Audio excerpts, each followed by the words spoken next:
Как я вам и обещала, это вторая часть нашей прогулки. И здесь мы прогуляемся по историческому центру Стокгольма, а именно Гамла Стан, старый город. Центр Стокгольма очень напоминает мне исторический центр Одессы. Такие узкие улицы. Тут самая узкая улица, не помню, то ли 90, то ли 70 сантиметров. Да, я же говорю, то ли 90, то ли 70, не помню точно. Мы решили прогуляться к Королевскому дворцу, посмотреть на смену караула. Каждый воскресный день в полдень здесь торжественная смена караула. Очень интересное зрелище. Приходите, посмотрите, если вы находитесь в Стокгольме. Также каждый будний день в 13 часов, если я не ошибаюсь, тоже смена караула. Идут они через город, через центр города. Можно их там тоже увидеть, не только здесь, возле самого дворца. И на тот момент мы еще не были внутри дворца, и у меня была мечта посетить, посмотреть, как же все-таки внутри, что там скрыто, какая красота от наших глаз. Вот, и уже в 2024 году мы там побывали, а это видео я снимаю в 2023 году осенью, и я вам покажу, какие там красивые залы есть и вообще, что там интересного внутри. Конечно, с детьми невозможно пройти все сразу, и даже когда мы посетили Королевский дворец, мы не смогли посетить выставку, потому что дети уже начали капризничать, и мы вынуждены были отправиться домой. Поэтому понемножку посещаем культурные интересные места Стокгольма. Вот, и что-то снимаю для вас, конечно же, поделиться своими впечатлениями. Посмотрите, если вам интересно, так же, как и мне это все.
Русланчик так хорошо спит под этот концерт.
Далее мы пошли в Королевский музей, один из, потому что их очень много. Но здесь я публиковать видео не буду, потому что я уже его публиковала на канале, не хочу повторяться.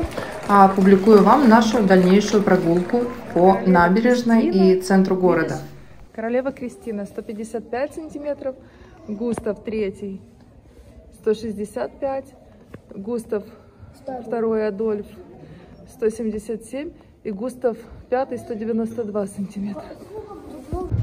От набережной то и дело постоянно то отплывают, то причаливают разные катера, большие, маленькие, частные яхты или же маршрутные, которых есть свой маршрут, которые курсируют как автобус по городу. И также есть много тех, которые катают туристов по достопримечательностям. Несмотря на то, что в Стокгольме может быть очень пасмурная погода, дождливая, здесь есть куда пойти и можно очень интересно провести время. Мы, конечно, не особо ходим по различным заведениям, которые требуют какой-либо оплаты, но даже то, что нам доступно, очень интересно и приносит массу удовольствия. Стокгольм, несомненно, очень дорогой город, но если вы заранее запланируете себе маршрут, приедя сюда, вы точно будете знать, куда пойти, и я уверена, потратите немного денег, но и насладитесь времяпрепровождением в Стокгольме. Если вы украинцы в Стокгольме, смотрите меня, посоветуйте, куда еще можно пойти, чтобы это было бюджетно и очень интересно. Если вы не украинцы, то также советуйте, и я и раньше читала комментарии все, и стараюсь пойти во все места, куда вы меня раньше направляли. Но также жду от вас еще каких-то рекомендаций. Нет, не знаю, я не смотрела.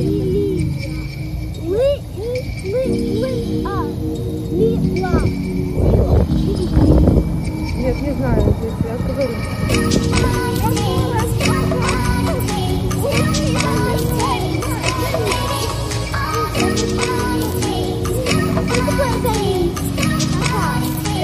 Когда море омывает какие-то острова.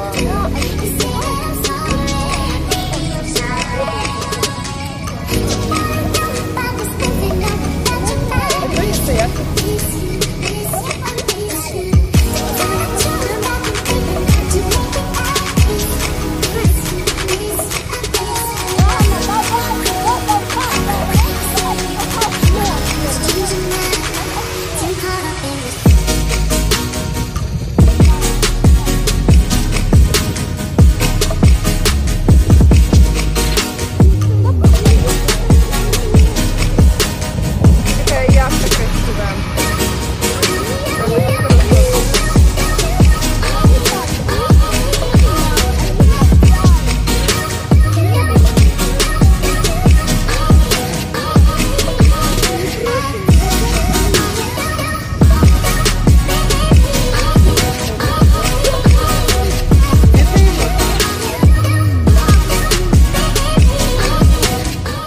Уже в октябре начинают украшать Стокгольм в новогодние украшения.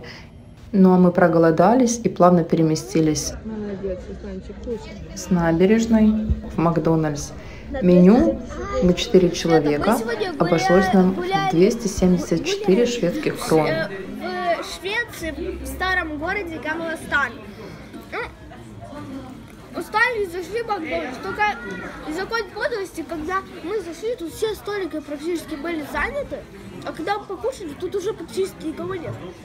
К сожалению, снять сейчас это не можешь, потому что людей снимать нельзя. Ну, тут очень интересно. Мы видели парад, там шли, типа, сами люди, играли на музыкальных инструментах, гимн Швеции. Кто, военные? Да, военные. Еще мы заходили в музей, там были разные доспехи рыцарей, он бесплатный, кстати.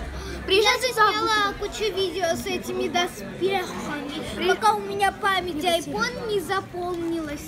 Приезжайте к нам, тут бесплатные музеи. Мы погуляли возле яхт, там так красиво. Приезжайте к нам, тут отдыхать реально можно. Я теперь понимаю, как тут люди классно живут. Они тут заработают. Мы сейчас находимся в центральном парке Стокгольма, возле фонтана, который, как я недавно узнала, стал для жителей Стокгольма местом свиданий. Этот фонтан когда-то скульптор сделал в гипсе, и после того, как он обрел общее признание, его вылили в бронзе. На фонтане изображены бог морей, его жена и их 9 детей, и играющий водяной на арфе. Также высадили здесь городские власти вот эти красивые ивы, они называются фонтанные ивы. Таким образом выразили почет и признание работы скульптора.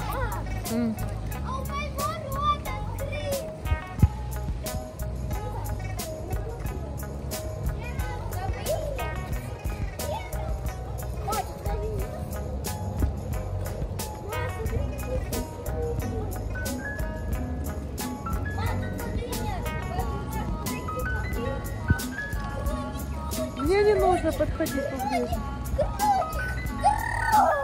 Вика, хватит орать, блин, как балахманы. Мам, смотри, тут кроник. Мам, кроник. Тут кроник.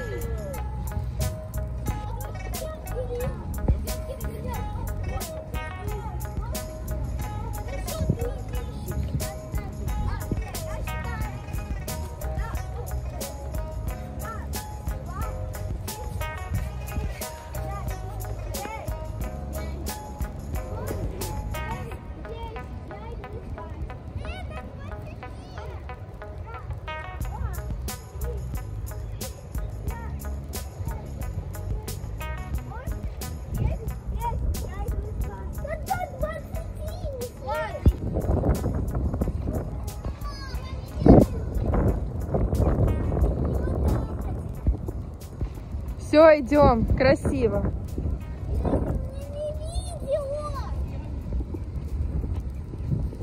Лера, пойдем. Этот центральный парк символически разделен на 4 части.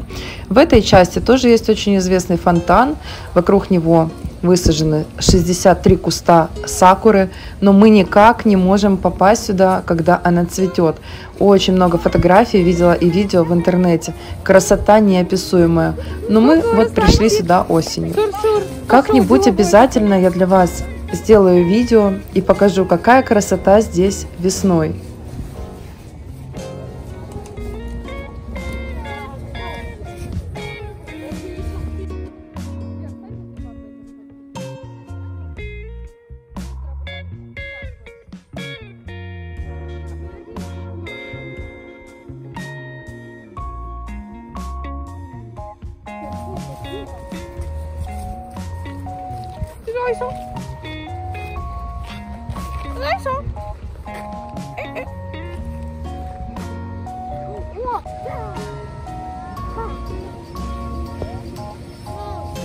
Все, Вик. Мне сфоткать одного вот этого зайца без никого. Угу, я сфоткала. Мама, без никого. Да, Русланчик. Зайца кормит нам-нам. Мам, сфоткай. Я уже сфоткала. Я на сфоткай второй. Вот, я нашла. Я фоткаю.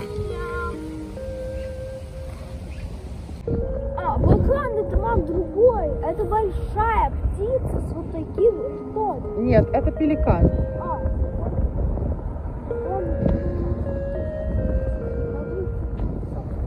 Красиво, да? Вот это вот, папа, что стоит пеликан. Вот это большая. Как красиво.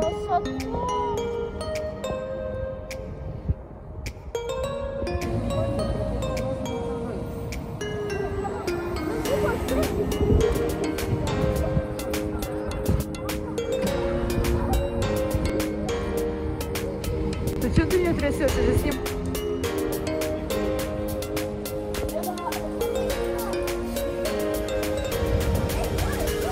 Ой, сердечко с этой стороны получается. Да? С этой стороны получается. Видишь сердечко?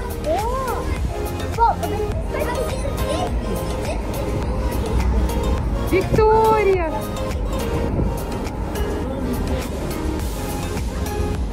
Лера, ты с этой стороны стань. Все, пошли. Захочешь. Вика, за руку быстро. Вика. Гуляя по городу, нам понадобилось воспользоваться туалетом. И вот мы воспользовались вот такой вот кабинкой, которая стоит на улице. Оплачивать можно практически любой картой. Давай. Стоимость посещения такого туалета стоит 5 крон или почти 50 центов доллара. Как Вот сказал такой однажды вот Путин, туалет. в Швеции ужасные туалеты, стыд и срам. Его там поддержали все. Ну, я не знаю, посмотрите, чем эти туалеты ужасные, почему они не подходят для мужчины или для женщины, чем должен отличаться туалет, это, конечно, непонятно. Но я хочу сказать, что в Украине даже мало таких подобных туалетов. В парках есть, конечно, ну, например, наш парк, это на тот момент, когда мы были в Украине, сейчас, может быть, что-то изменилось, не знаю. Тоже имел похожий туалет, хороший, он хорошо обслуживался, все, но я хочу сказать, что платные туалеты находятся только в туристической части города. В парках туалеты бесплатные и более комфортные, чего нет в Украине, например, к сожалению.